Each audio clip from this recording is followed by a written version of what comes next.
I have been a paramedic for almost 15 years, and I thought I had seen everything a bad day could throw at a person. I have worked gunshot wounds in dark alleys that smelled like piss and fear. I have pulled overdose victims back from death on the floors of abandoned houses where the air was thick with rot and burned plastic. I once rolled an ambulance after a drunk driver clipped us at an intersection, glass exploding like fireworks around my head. I survived all of that. What I never imagined was being tasered by a security guard while trying to save a dying woman. That morning started quiet. Too quiet. The kind of silence that makes your skin itch because you know it will not last. The sun was just coming up, casting a soft orange glow over the streets as my partner Kyle drove. The radio crackled to life at 6:41 a.m. Possible cardiac arrest. Female, 76 years old. History of heart issues. The dispatcher's voice was calm, but the words hit hard. Every second mattered. After 4 minutes without oxygen, the brain starts to die. After that, there is no undo button. The address was Orchard Pine Estates. I knew the place. Everyone did. Picture-perfect suburb. White fences lined up like teeth. Flower beds trimmed within an inch of their lives. Retirees walking tiny dogs in matching sweaters, waving like they lived inside a brochure. Nothing about it screamed danger. Until the gate did not open. Kyle slowed the ambulance as we pulled up. Red lights flashed against the polished metal bars. The engine idled, a low rumble vibrating through the floor. Standing in front of the gate was a man in a dark green uniform. Security was stitched across his chest in bold letters. His name tag read Morton. He did not wave. He did not step aside. He just stood there, feet planted, arms loose at his sides.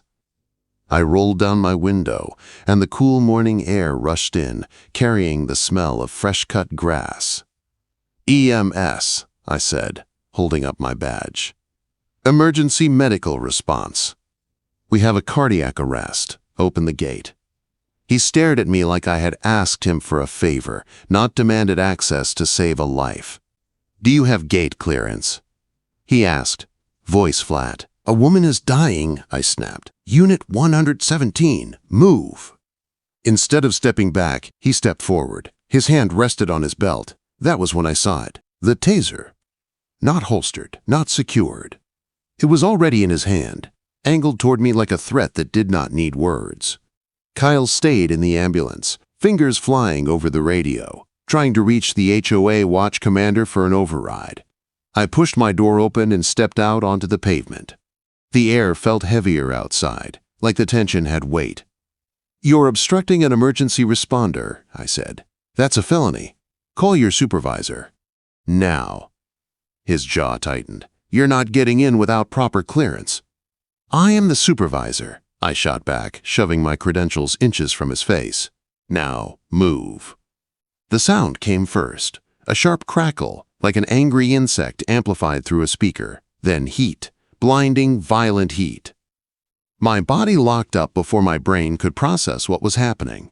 My knees gave out, and I slammed onto the manicured grass, dew soaking into my uniform. Electricity tore through me, every muscle clenched at once. I gasped, but my lungs would not obey. My vision blurred and tunneled, the sky spinning above me. I could not scream.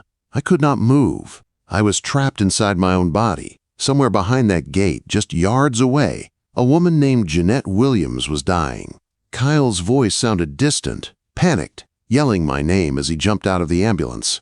The taser stopped, but the pain did not. My limbs shook uncontrollably. The smell of burned fabric and ozone filled my nose. By the time Kyle reached me and called it in, it was already too late. The gate finally opened minutes later. Too late. The coroner pronounced her dead at the scene. Cause of death, cardiac arrest. Contributing factors, delayed medical access. A locked gate. And a man with a taser who thought protocol mattered more than human life. I still hear the sound of that taser. A mechanical buzz that sliced through the peace of that morning and split my life clean in two. I did not see Jeanette that day, but her husband did. From his living room window, Gary Williams saw the red lights flashing through the morning mist. Jeanette lay on the carpet, clutching her chest, sweat soaking her silver hair.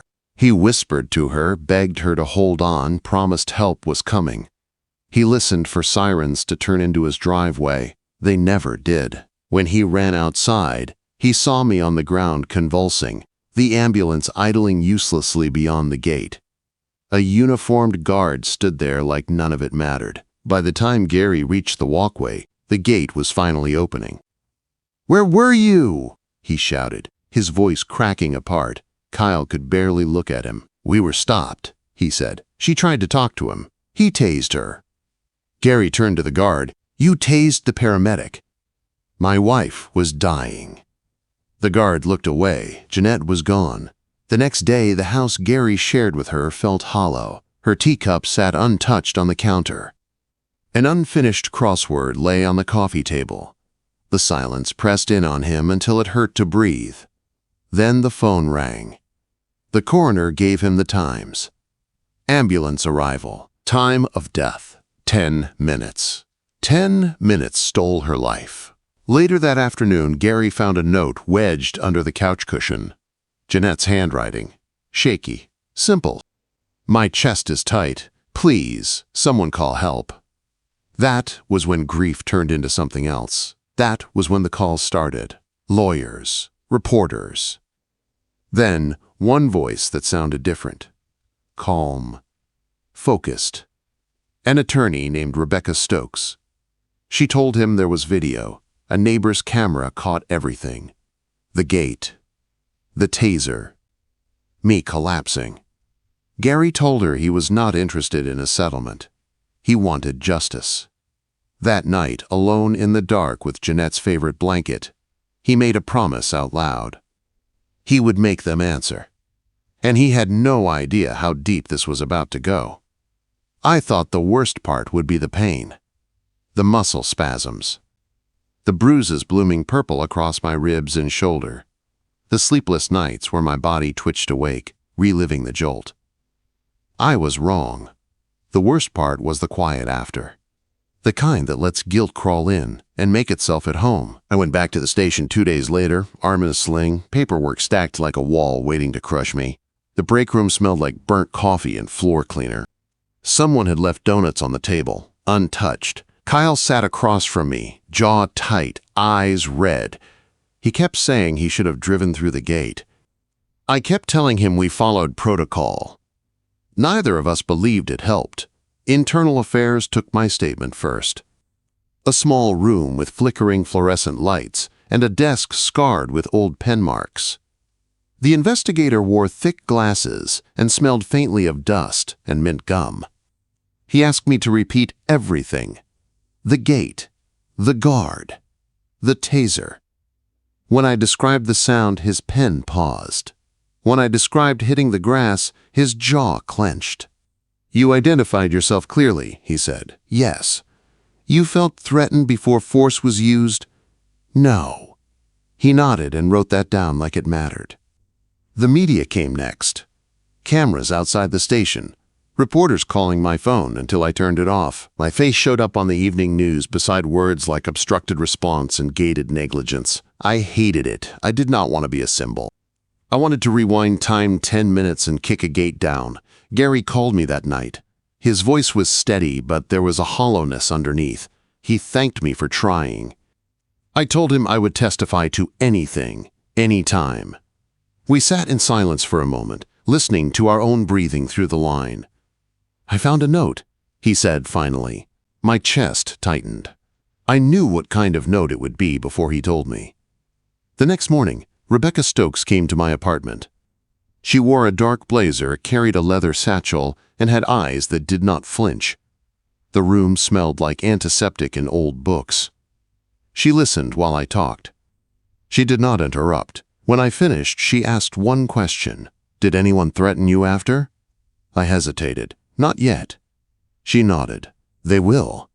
Within days, Orchard Pine Estates started to unravel. Residents whispered. Meetings went long and loud. Someone leaked HOA emails to a local blog. I read them late at night, scrolling through phrases like zero tolerance and no exceptions, no excuses.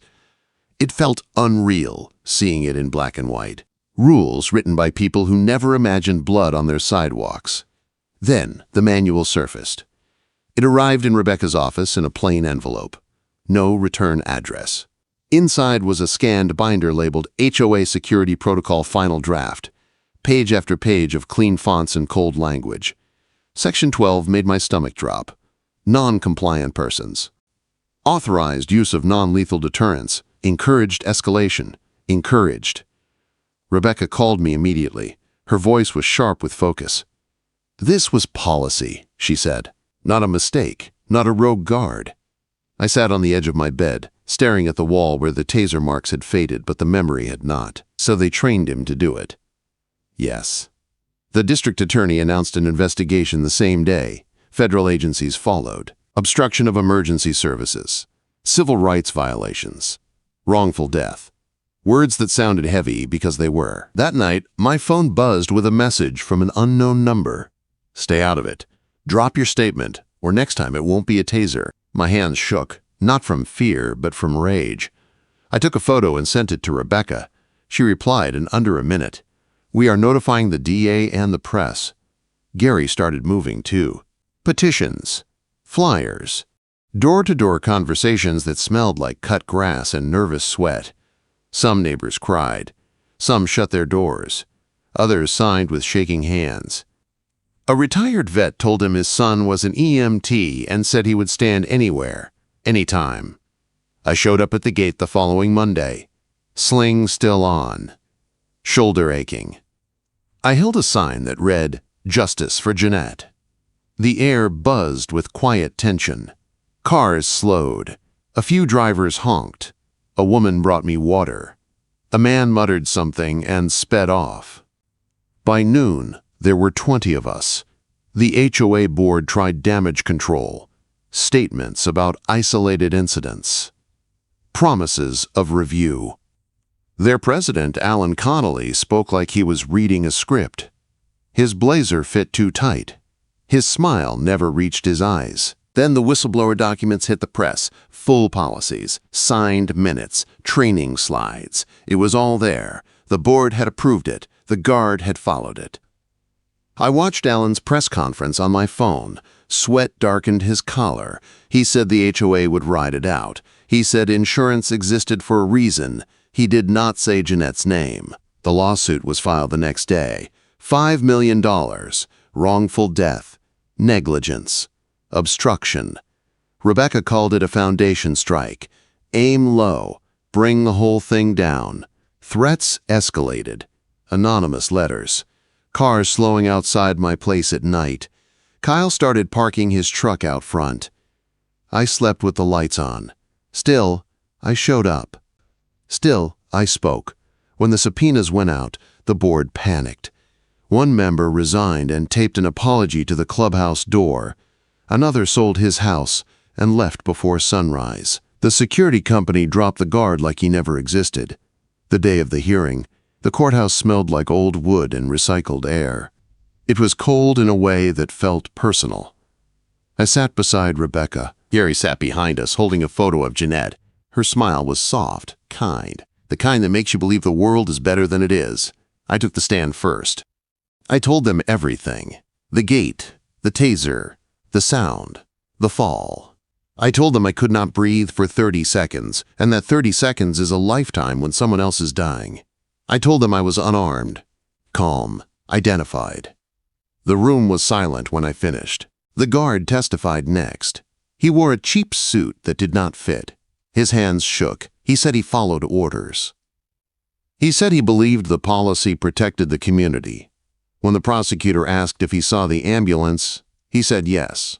When asked why he fired anyway, he looked down. I followed protocol, he said. Gary testified last. His voice broke when he talked about the note, about waiting for sirens that never came. About 10 minutes. The judge ordered a recess. The jury would deliberate. Outside, reporters crowded the steps. Microphones pushed forward. Gary walked past them without a word. I followed, my shoulder throbbing, my heart racing. We waited through the night and into the next day. 16 hours. When the clerk finally called us back in, the room felt like it was holding its breath. I clasped my hands together until my knuckles went white. Gary closed his eyes. The foreperson stood, and before she spoke, I knew nothing would ever be the same again. The courtroom went silent in a way that felt heavy enough to press on my chest. Not the quiet of respect, but the quiet before something breaks. The jurors filed in, faces stiff, eyes forward. The foreperson stood, hands resting on the rail like she needed the support. "We find in favor of the plaintiff." The words landed hard. I felt Gary's breath hitch behind me. The clerk kept reading, voice steady, listing negligence, obstruction, failure of duty. Each phrase cut deeper than the last. When the dollar amount was announced, a ripple ran through the room. Gasps. A muffled sob. Someone dropped a pen. $5 million. I did not feel relief. I did not feel victory. I felt empty. No number could buy back 10 minutes. No verdict could rewind a locked gate. Across the room, the HOA board looked stunned. Alan Connolly stared straight ahead, his jaw tight, the confidence gone from his posture. He looked small now, smaller than the rules he hid behind. Rebecca leaned toward me and whispered, "It's over." I shook my head. "It's not." Outside the courthouse, cameras flashed like lightning. Reporters shouted questions, voices overlapping into noise. Gary walked past them, clutching Jeanette's photo. I stayed close, my shoulder aching, my stomach twisting. The headlines hit that night. Federal charges. Wrongful death. HOA negligence. Orchard Pine Estates was no longer a dream neighborhood. It was a warning. The fallout came fast. The HOA's legal counsel resigned within days. The security contract was terminated and then publicly disowned. It came out that tasers were never properly authorized at all. Another layer of lies peeled back like rotting paint. Board members stepped down one by one. Carol Jensen was first. She taped a handwritten apology to the clubhouse door. It smelled like fresh ink and regret. Alan lasted longer, but not by much. An emergency vote packed the community center wall to wall. Folding chairs scraped the floor. The air smelled like sweat and floor cleaner. 200 ballots were cast in silence. Alan was removed. A week later, his house sat empty. For sale sign out front. No goodbye, no explanation. The gates stayed, but everything else changed. Scanners were removed. Guards were replaced with a partnership with the county sheriff and a volunteer watch. The new rule was printed in bold and posted everywhere. No emergency responder will ever be delayed. Ever. I went back to work slowly. Physical therapy helped the pain, but not the memory. Sometimes the hum of equipment still made my muscles tense. Sometimes I woke up smelling ozone that was not there. Gary invited me over one afternoon. The house still felt quiet, but not hollow anymore. Jeanette's teacup sat in the cabinet. He had not moved it. We sat at the kitchen table where she used to do crossword puzzles. Sunlight poured in through the window. Dust floating in the air. "We're using some of the settlement money for a scholarship," he told me. "Emergency medical studies, in her name." I swallowed hard. "She'd like that." He nodded. She liked people who showed up. The community changed in small ways. People spoke softer at meetings. They listened more. A retired nurse started hosting weekend talks about neighbor care. Someone planted a garden near the community center. They named it Jan's Corner. When the wind moved through the flowers, it sounded like breathing.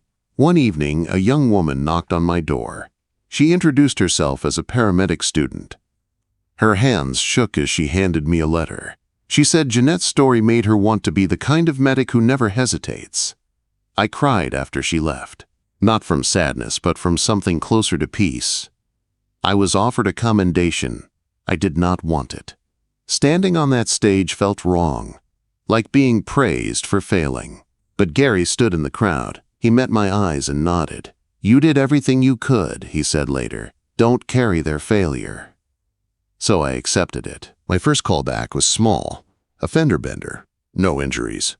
A woman grabbed my hand and thanked me for coming. The weight in my chest eased just a little. Orchard Pine Estates is not perfect now. There are still arguments about fences and lawns and rules. But people look at each other differently. They remember what happens when fear makes the decisions. Sometimes I stand by the gate where it all started. I picture Jeanette, her smile, her hands, the help that should have reached her.